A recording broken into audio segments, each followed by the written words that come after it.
All right, big changes are shaking up the real estate world. We're in the second month of the year, and we're already seeing new laws in place that could transform the region's real estate market. So we're lucky enough to have our friend back, Brian Koster, CEO of Real Estate Connection, here to join us to talk about some of those changes. Hey, Brian, thanks for being here. Thanks for having me. Thanks for having me. So tell us, what has been the impact of the Trump administration on housing so far? So there's been big shakeups. So first, some positives. So Scott Turner was appointed by the Secretary of HUD last week. So that's a big thing. He played a great role in the opportunity zones and helping lower income in the previous administration. And the second is the firing of the CFPB Director Chopra. So they appointed Scott Bessent as the acting director temporarily. And the first thing he did was stop all enforcement actions and stop all rulemaking with the CFPB, which is a breath of fresh air for the mortgage lending, banking, and consumer protection area. Yeah, so what does this mean for home buyers and mortgage lenders? Well, so the thing is, the CFPB has used a broad interpretation of rulemaking as enforcement, and what has happened is it's left everyone scared. So all the banks, all the lenders, all the credit card companies need to know the rules to play by.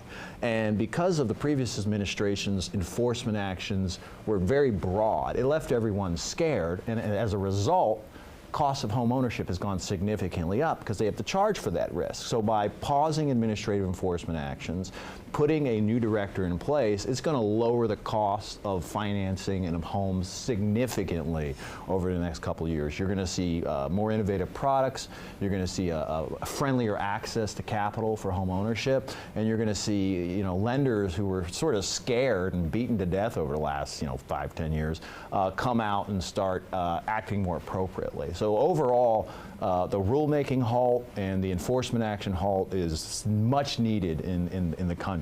Yeah.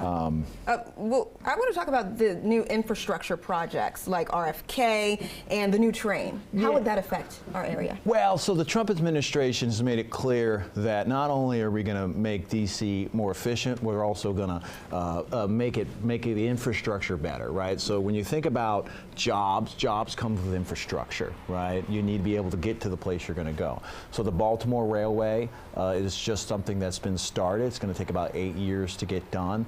$20 billion project, but it's going to significantly shorten the time to get back and forth from DC to Baltimore. Another one is the mandate for better use in the highest and best use of federal buildings. So they're looking to get rid of about 50% of the federal buildings in and around the mall, L'Enfant Plaza, and it's just really about a better use of existing things that are going on. So overall, you're seeing a restructure, reorganization, and optimization of the area, and I think it's going to be good for the next couple of years. That is good news. Well, thank you so much, Brian Koster. That's all the time that we have, and you always have us covered. We'll be right back after the break.